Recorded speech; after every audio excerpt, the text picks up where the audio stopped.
Muchísimas gracias, amigos televidentes, por mantener la sintonía con Matinal. Y nos satisface sobremanera presentarle la entrevista con el doctor Franklin Almeida Rancier, quien es coordinador general del Congreso Profesor Juan Bosch de la Fuerza del Pueblo, a quien le damos la bienvenida. Buenos días. Muchas gracias a ustedes y felicidades con éxito este año. Igual para y mucha salud por encima de todo. Sí. Doctor, en el caso... Eso vale más que el dinero. Sí, en el caso del partido Fuerza del Pueblo y Leonel Fernández, como líder de esa organización, vi un video que se hizo viral donde él planteaba que estaba en desacuerdo con las medidas restrictivas, que había que ampliar, había que abrir en la población. ¿Esa es la posición real o eso fue unas declaraciones anteriores a las que el sistema actual? Bueno, él dio unas declaraciones justamente empezando diciembre, o antes de empezar diciembre, hablando de la necesidad de una apertura especialmente por los temas económicos y el manejo de esos temas combinado con el tema de salud. Y puso de ejemplo algunas sociedades de algunos estados de Estados Unidos que lo regula de una forma fluido. Sabe que en las redes se colocan informaciones que a veces son anteriores al momento en que... Sí, porque eso era una declaración de él hablando sobre eso. Porque realmente él ha tenido y ha sostenido siempre el hecho de que el toque de queda es un componente adicional para tratar de lograr alguna forma de distanciamiento, especialmente en lugares donde concurren mucha gente y a veces donde se toman sus tragos y sus bebidas. Pero también está el tema de que no es el toque de queda lo que es la medida y debe ser la medida predominante. Doctor, a propósito... La que ya figura en el protocolo que son tan manejadas. A propósito de eso, ¿ha tenido el gobierno contacto, por ejemplo, con la Fuerza del Pueblo y con otros partidos como para, digamos, conversar sobre estos temas y tal vez usar los especialistas que tienen estos partidos para ayudar a montar una estrategia en esa dirección? Bueno, este ha sido un proceso. Antes del presidente juramentarse inclusive, hizo encuentros y fue abierto y público con los partidos políticos, el presidente de la República. Lo hizo en consecuencia también con nosotros. Sí. Ahora, esto es toda una fase sucesiva que se va dando. Por ejemplo, hay una serie de cosas que se han ido asumiendo como una necesidad de tomar en cuenta mucho el consenso, que tiene mucho que ver, por ejemplo, con las disposiciones del Congreso relativo, digamos, tanto el tema de la Junta, las altas cortes, por ejemplo. Se fue resolviendo un problema de la segunda mayoría en el Senado, que era lo que detenía todavía la integración del Consejo de la Magistratura. Ya se está reuniendo el Consejo de la Magistratura y se va ahora a abocar a la elección de los jueces del Tribunal Constitucional, como que habrá también de elegir un juez en la Suprema. Pero así esa es más la parte política. A lo que me refiero más a esto que usted se refería al tema del manejo de la pandemia, es decir, tener, digamos, por lo que decía el presidente Fernández, de que bueno, que se flexibilizara. Es decir, bueno, si se flexibiliza, ¿cómo hacerlo? Es decir, y a propósito de que algunos miembros de la Fuerza del Pueblo, por ejemplo, en el día de ayer estaban criticando algunas de las medidas, entre ellos pautas rojas. Bueno, nosotros hemos estado abiertos siempre a una conversación directa con el gobierno, y abierta con el gobierno con estos temas, porque la posición de la Fuerza del Pueblo es atender un tema tan sensible para la sociedad dominicana como es. Es sensible en todo. Pero esa colaboración se ha estado dando, ¿o usted entiende que debería estarse dando? Estamos abiertos a todo tipo de entendimiento en esos sentidos, es lo que trato de decir.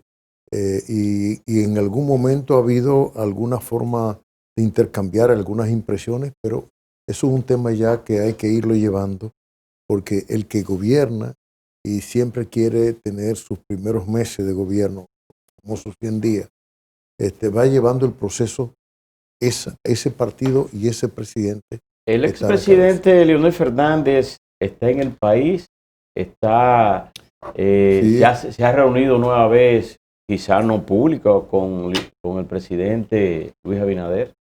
No, de reuniones con el presidente Abinader no estoy enterado, excepto la que se hizo pública.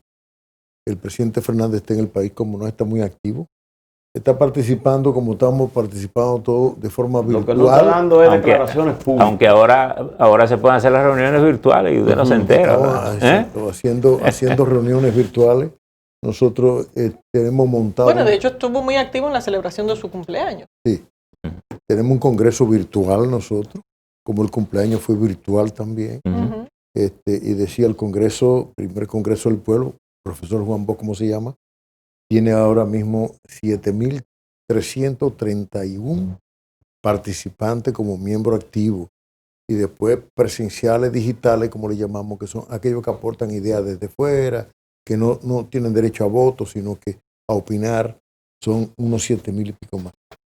Por tanto, nosotros tenemos increíblemente un congreso con mayor participación que se lo hubiéramos hecho presencial, es decir, estando presente todo físicamente. Estamos manejando 17 temas. Este jueves, a partir de mañana, jueves, viernes, sábado y domingo, tenemos, por cierto, 4 talleres para enseñarle a montar las boletas a los bufetes directivos de cada mesa temática. Y la votación se iniciaría del lunes 11 al día 21 de enero. Del 11 al 21 de enero, esos 10 días, para la votación de las propuestas que se irán aprobando a propósito de las discusiones que se han tenido. Ya luego, en febrero, vendrá una plenaria para los fines de la aprobación de la propuesta. Y ya luego, a un proceso de elección interna. Sí. Eso será un proceso distinto, un congreso nuevo, diferente. ¿Y el 27 de febrero qué sería lo que terminaría con la juramentación? El 27 de febrero es el Día de la Patria, es el día en que el presidente de la República tiene... Es un día simbólico en la historia. Simbólico. Pero entonces, la Fuerza del Pueblo no tiene, entonces no te concluye ahí su plenario. No, porque el Congreso termina en la segunda quincena de febrero. Es lo que está previsto. ¿En qué momento concluirá? Eso depende. Solo en el reglamento y en el cronograma de trabajo que hemos seguido, hemos establecido que en esa segunda quincena de febrero es que concluyen los trabajos de aprobación de los documentos. Doctor, a propósito del Congreso, que el Congreso lleva el nombre del profesor Juan Bosch, y a propósito de que usted fue fundador del Partido de la Liberación Dominicana, ayer, creo que fue ayer o antes de ayer, Manuel Figueroa publicó en el Listín Diario un trabajo, un análisis sobre el fracaso del boshismo. Fue ayer. Ayer fue, ¿verdad?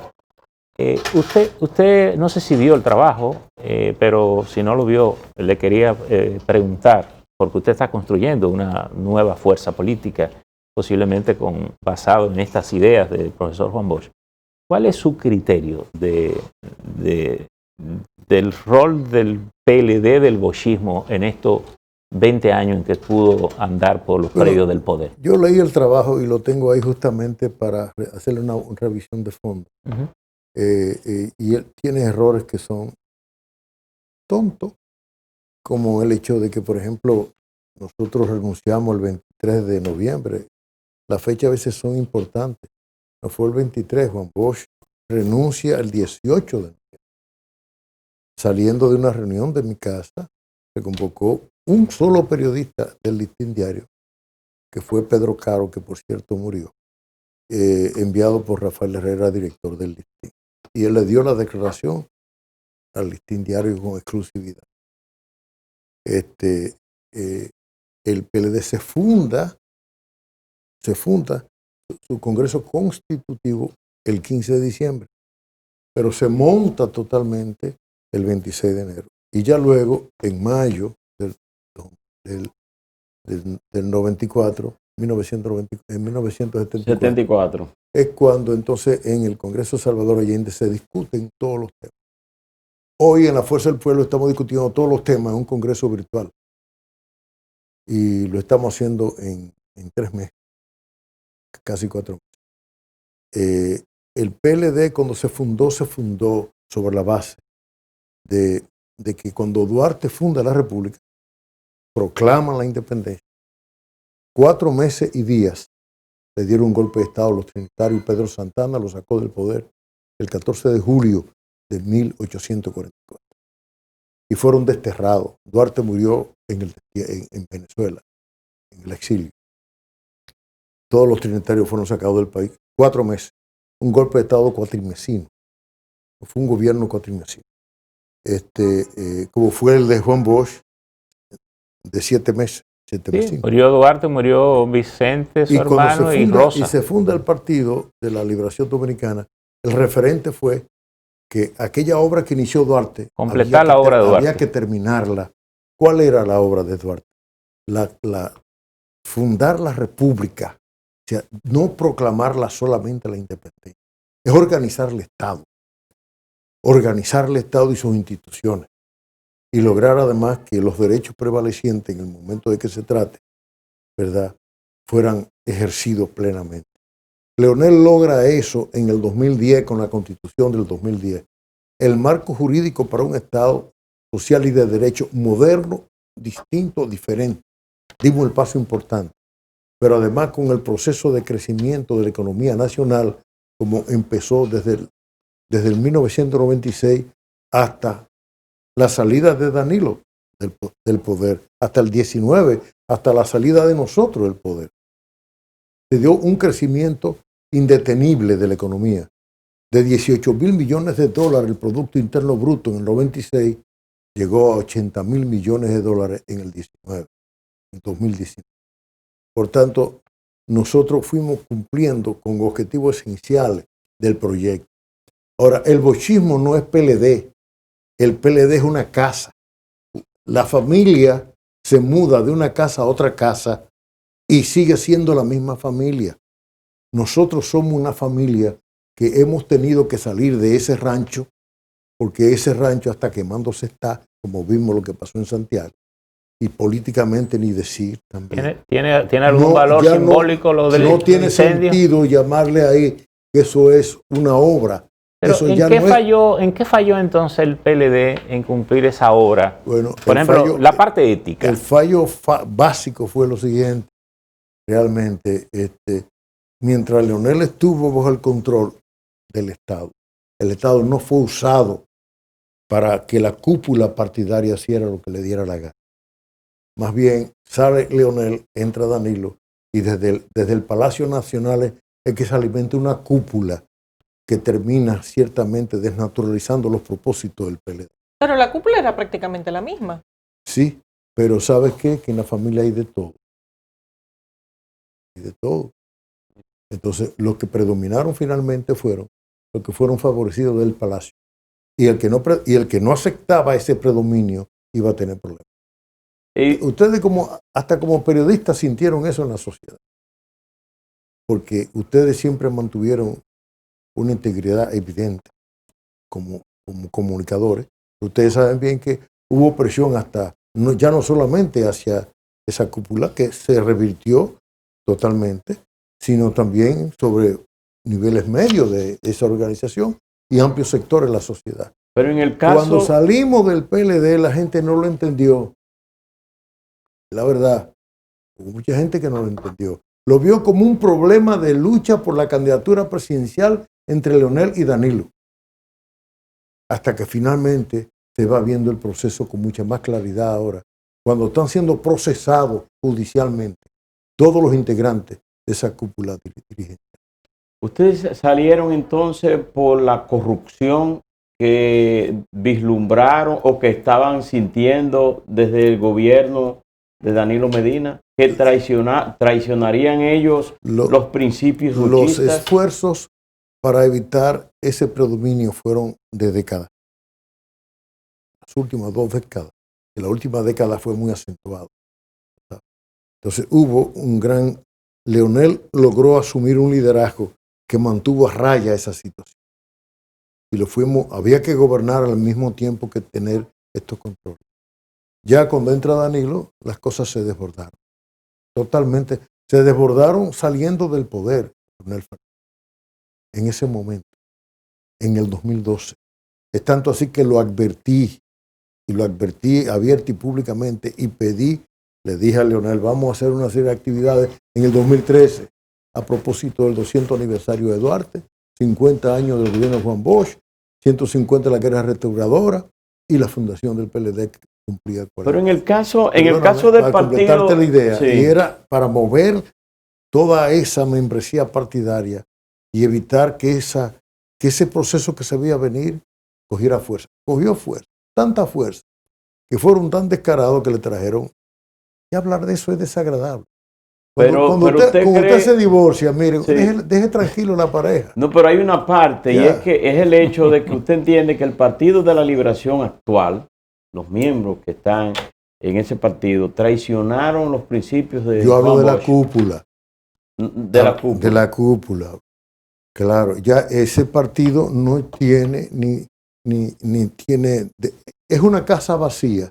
Ahí no está el pensamiento de Juan Bosch. Eso lo trajimos nosotros. Por eso el primer congreso se llama Primer Congreso del Pueblo, profesor Juan Bosch. Ahí viene con nosotros todo su pensamiento, todo su valor ético también. En consecuencia, estamos montando un evento, no solamente para retomar aquel legado y llevarlo a profundidad en estos momentos, sino además utilizando las herramientas más modernas que ha habido, que son los medios digitales. Pero al mismo tiempo, es el único partido en el mundo que se está fundando en medio de las redes y de la tecnología. Y además de utilizando la inteligencia artificial, pero al mismo tiempo la inteligencia colectiva. Bueno, parecería que esas son de las cosas buenas que nos va a dejar la pandemia. No hay cosa mala que no traiga una cosa buena, una expresión muy sí. popular nuestra. Y, sí. y Einstein decía que las grandes crisis son oportunidades para poder avanzar. Históricamente ha sido así en todas las áreas. La Junta Central Electoral se encuentra preparando un proyecto de modificación de las leyes de régimen electoral y de partidos políticos. ¿Ha habido algún tipo de intercambio con relación a ese tema con la Fuerza del Pueblo? ¿Y cuáles serían los puntos de mayor preocupación para su partido con relación a esos posibles cambios que serían presentados eventualmente al Congreso, evidentemente? Sí, a nosotros nos ha interesado mucho el tema y está puesto ya, solamente como tema puesto, porque hay que hacer una revisión a la ley de régimen de partido y a la ley de régimen electoral habría que tocarla también, porque hay que adecuarla realmente a lo que son una serie de factores y circunstancias. Por ejemplo, las grandes discusiones que se dieron y que dieron lugar a que el mismo Tribunal Constitucional declarara inconstitucional algunos artículos de la ley de partido, le revela a usted que fue una ley hecha de forma defectuosa. Y hubo tiempo para hacer una buena ley. Pero ciertamente ahí predominó siempre el interés inmediato, el interés político. El presidente también habló de la posibilidad de una reforma a la Constitución. El presidente se te abre tanto frente que a veces yo no lo entiendo. ¿Verdad? Sí, porque eso es un tema que al tocarlo, uno dice, eso tiene su momento. Igual, la reforma fiscal, de pronto uno dice, pero bueno, pero hay cosas que realmente yo no acabo pero parecería de entender en el manejo del Estado en este momento. A mí me luce que el presidente Abinader debe un poco recoger y darle más cohesión al gobierno. ¿En qué sentido cree usted que falla el gobierno? En muchos sentidos. Hay muchos aspectos que son muy relevantes y que son muy demostrativos. Por ejemplo, yo escribí justamente mi artículo que publico los lunes en un periódico, El Caribe, este lunes, sobre las 3 causales. Y lo que debe ser, ¿verdad? Digamos, el cuidado que debe tener la prudencia presidencial. Además, le llamé así, las 3 causales y la prudencia presidencial. ¿Cuál es el tema? El presidente, como presidente, no puede opinar como presidente de su partido. El presidente de la República. Bueno, por demás él no es el presidente del partido. Va al Congreso. Este es un tema institucional, Laura, para ver si me entiende. Rápidamente lo digo. El presidente de la República tiene la virtud, la atribución constitucional de observar una ley que le llega al Congreso. Su partido tiene el derecho a tomar posición en el Congreso Nacional. Pero tanto ustedes como nosotros, lo sé, sabemos, que de alguna forma la aplicación, la interpretación constitucional de las tres causales en este caso, es un tema que terminará en el Tribunal Constitucional. Y qué bueno, me digo yo, porque se tomará la mejor decisión, la más razonada. Yo he dicho que a propósito de que ahora se está escogiendo, se va a empezar a escoger los 4 integrantes que faltarían para el Tribunal Constitucional, que entrarían ahora. Qué bueno que además eso sea reforzado con gente de mucho nivel, porque el Tribunal Constitucional ha sido un paraguas para que la democracia funcione en este país. Y los actuales jueces, incluyendo y empezando por el presidente del Tribunal Constitucional, han tenido un comportamiento excepcional, porque nada más hay que ver las miles de sentencias que han salido, que han garantizado que el proceso democrático sea respetado, porque la Constitución no es más que eso, un marco legal para que funcione la democracia en el país. Le preguntaba sobre la visión de la reforma constitucional que hablaba el presidente, porque en la intervención del presidente parecería haber un tema que coincide con el presidente Fernández, que era aquella famosa idea de poner candado a la Constitución. Bueno, habría que ver qué tipo de candado quisiera poner. ¿Me explico? Es que es un tema para toda la sociedad, no es un tema para ser puesto por un presidente sin que esté abierto totalmente a un gran abanico de discusión en amplios sectores de la sociedad. Eso no se ha tocado con la Fuerza del Pueblo. No. Como conversación entre no, partidos. Ya dije ahorita que los temas básicos fueron vistos justamente antes de iniciar el gobierno. Y en su experiencia política y como hombre de Estado también, ¿qué entiende usted que el gobierno debe mejorar para maniobrar con esta situación que está viviendo el país tan especial, cuyo término no está claro, ¿verdad? Que nadie sabe hasta cuándo va a durar toda esta situación? Yo creo que desde el gobierno se está confundiendo lo que es mucho el manejo horizontal en términos democráticos, abierto. Y no se da cuenta, repito, que tiene que haber cierta coherencia. No pueden haber tantos voceros opinando en forma diferente sobre los mismos temas. Eso pasa con el tema de la salud. No puede haber tantos voceros interfiriendo en asuntos que quizás ni siquiera le conciernen. Eso me hace pensar, inclusive lo que pasó, yo que pasé por el Ministerio de Interior, puedo decir que el Ministerio de Interior, después que yo salí de ahí, se lo llevaron para obras públicas. Cogieron los vehículos que teníamos destinados en las carreteras, teníamos atención en carretera para proteger inclusive el traslado de mercancía de la persona en las 3 grandes autopistas, se lo llevaron para obras públicas. Cuando teníamos un call center hacia un 911, se lo llevó Gustavo Montalvo y montó un supuesto 911. La Embajada Norteamericana a nosotros nos financió una investigación, un estudio para establecer un 911, siendo nosotros ministro del Interior. El resultado fue que la embajada, la empresa contratada por la misma embajada recomendaba instalar un 911 que se presupuestaría en $400 millones. 400 millones de dólares eran como 16,000 millones de pesos en aquel momento. ¿Y por qué 400 millones de dólares? Porque había que habilitar la policía. No solamente equiparla y entrenarla y formarla, había que habilitar la policía. Eso solamente se llevaba cerca de 200 millones de dólares. Había que habilitar la Cruz Roja, la defensa civil, los bomberos y además también los centros de emergencia de los hospitales públicos. Pero además un personal adecuado para eso. Ante el hecho de que era una suma tan elevada, tratamos de buscar financiamiento, no se logró.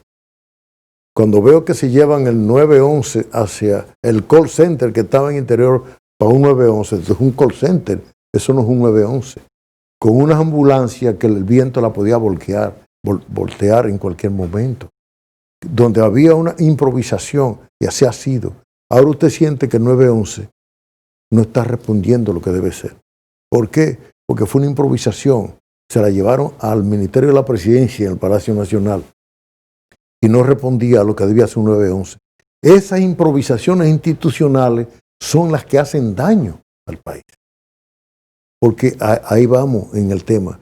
Lo que tiene que hacer el presidente Abinader es fortalecer las instituciones y darle coherencia a su gobierno. Es importante que él haga eso. Y ha tenido hasta ahora, de parte de la Fuerza del Pueblo, todo el deseo Ayer decía, de dar los apoyos que puedan ser necesarios. ayer decía el presidente finalmente que va a modernizar la policía y que será una de las más modernas de la región. ¿Es posible eso? Bueno, para modernizar la policía hay que hacer un gran esfuerzo de capacitación, de equipamiento, de salario. Es un proceso. Yo en su momento lo propuse a Danilo Medina. Cuando Danilo Medina me pide que sea su consultor jurídico en el 2012, le dije que no. Me pidió que fuera embajador en la OEA, le dije que no. Me puso entonces, sin yo pedírselo, ser ministro sin cartera, asesor en materia de seguridad ciudadana.